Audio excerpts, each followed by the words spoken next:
got a new whiteboard today and I've been doodling. So we want to show this one thing on the vlog. Don't mind this. Just changing it up a little bit. So what's this? It's a galaxy projector, and if you look what I've done, it's meant to be a dragon, and I put it in multiple different colours. You see, it goes red, green, blue. Mainly focus on the head. Ready? Red, green, blue, red, green. Oh, red. So what you've done is you've painted different colours. So as your galaxy projector changes colour, it looks like your dragon's changing colour.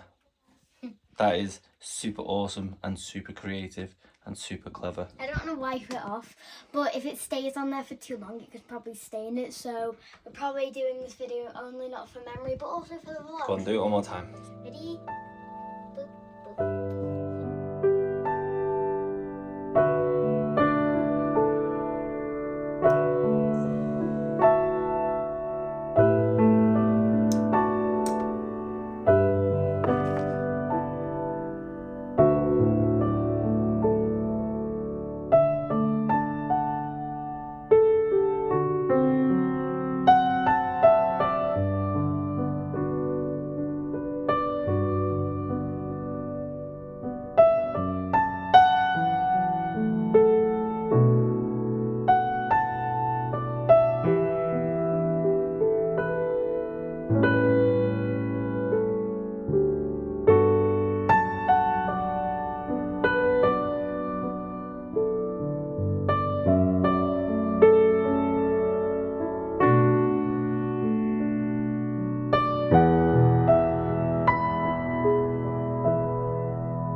So a big part of the creative process for me is looking at other photographers' work, looking what other people have achieved, and looking at parts of the world, how they see it through a lens, because I think that's one thing that's always quite prominent, especially with the sort of older famous photographers, is it's not a picture of something.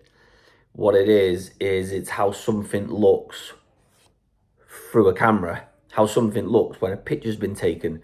So obviously there's the sort of post-edited, that kind of thing, but there wasn't obviously a lot of that back in the days of film photography. You know, it tended to be just whatever film you used. So I think exploring other photographers' work is really important to sort of to see, not necessarily what everyone else is doing, but when you look at old, especially old photography, to sort of get a feel and an understanding for from old to new, to abstract, to street photography, to photojournalistic photography, to art photography. I think it's important to explore all these avenues and see what other people have done.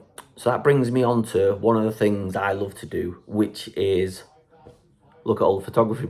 Not look at old photography, but look at books of old photography. And one of the things I love more than anything is the sort of American photography, early photography of the 50s, 60s and 70s, and well, some of it's Canadian as well. But so Fred Herzog's Modern Colour,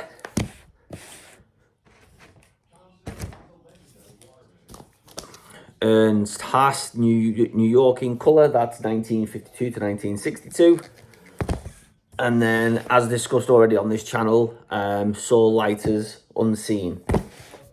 Now, the reason I brought these books, I mean, I've probably got 100 or so monographs of photographers, and not on purpose, but when I look through pictures and then I buy books of by the photographers or displaying the photographers' art, it all has a theme with me, and that is that the predominantly basically street photography in America. I don't do a lot of street photography. I'm too much of an introvert to do street photography. I feel like really intimidated getting up and close and personal with people with a camera. It's something I'm going to work on because I do love street photography. So what we're going to do is we're going to have a look at these guys. We're going to have a look at some of my favorite pictures of theirs, and I'm not going to critique the pictures sort of as you may see, like if they're in an art gallery and a critic comes and sort of gives you a full breakdown. I'm just going to explain what I like about them and the reason, because what I think happens is in photography is we come really sort of, not say obsessed, come really tunnel visioned about just this. There's nothing there, is there? It's my invisible camera. Just this camera, and the pictures were taken, then the editing process, then looking at our own work. And I think a lot of the time you go, you know, if I said to you, when was the last time you looked at another photographer's work? And I don't mean on Facebook photography groups. I mean like old photography or historical photography. What history do you know about photography? What do you know about these photographers? And I think it's important that we spend time look at, you know, if you're a passionate hobby photographer and you love everything photography, I do think you should have some knowledge of older photographers and sort of what I think you'll see is when you look at this work from that sort of 50s to the 70s is you'll see a lot of modern work in there, and you'll see where them influences come from. The one photographer who sort of falls away from what I've just spoke about is Steve McCurry, The Unguarded Moment, just because I love his use of colour. A lot of it comes from, a lot of his work is like things like Pakistan, India, you know, that part of the world, and obviously the colours and the culture is so stunning over there, and the way he captures that is another level. So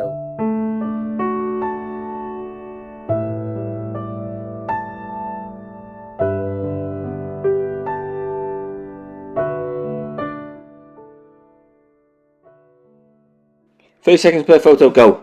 Okay, so what I can spot in the window is also like a red and yellow, which is similar to next to each other, but just one colour off.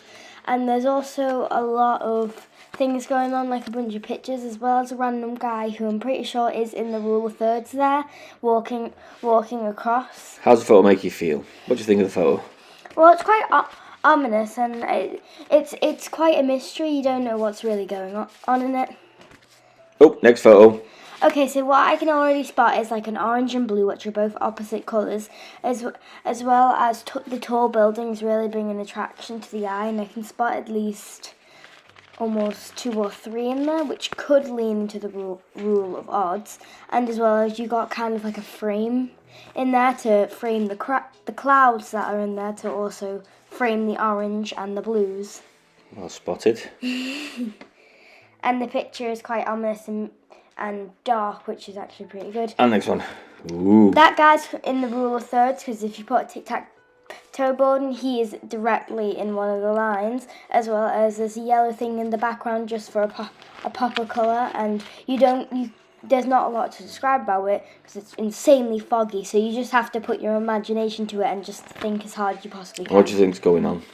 I think he's rather on his phone, maybe smoking a cigarette or something like that.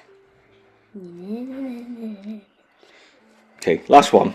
Alright, so you can tell that there is about 3 people. I've spotted 2 in the background, or 1 in the background, and then 1 guy in the middle, which is actually really good for the guy in the middle, so he's the first person you can spot. There's not a lot with the colours to it.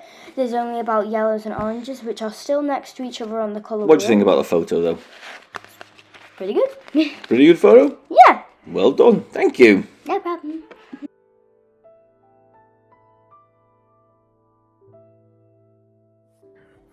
So that's not all of them. I'll do a few more features on photographers and their work, but that's a few of my favourite photographers. There are many more. Stephen Shaw, Joel Meyerowitz, Diane Arbus, Vivian Meyer, Paul Strand. So many. So I'll go through every now and again. I won't do it every week. So we want to kind of build the momentum with this creative journey. So please go out and buy some of the books, but shop around for them, because I have a photography book called The Open Road by David Campany, and it's a photography book of American road trips. Again, I love the sort of American street photography, Route 66 and all that. And if you looked on Amazon for it, the book's 250 quid. You think, that's a lot. It's a lot of money for a book. So I shopped around, and I found a second-hand one in near perfect condition for 25 quid. So I think they're great to collect, because it's not like reading a story. Once you've read a story, you tend not to want to read it again, whereas monographs, photography books, you tend to sort of, you go back to them like you would your favourite photo album. So we will do more of this in the future. If it's something you want me to do a little bit more often, or even if you want to incorporate it into weekly vlogs, let me know. Other than that, thanks for stopping by, and I will see you next week.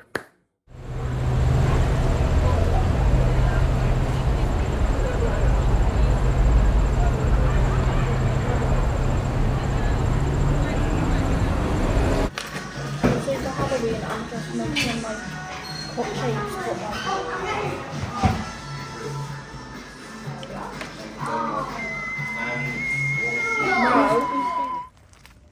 Oh, we're not time lapsing. oh, that's gonna get weird. Does anyone want to take So is it bad when you come on a walk and you're having to sat nav it? Oh, I thought you were going to say that I've just said that, like, there's a Chinese takeaway near. Delamere Forest Cafe. Yeah, you just said it again. Oh, no. Right. No, But then I you've look got so to figure pale out in where that. you are. You better edit that to make me, like, not look as...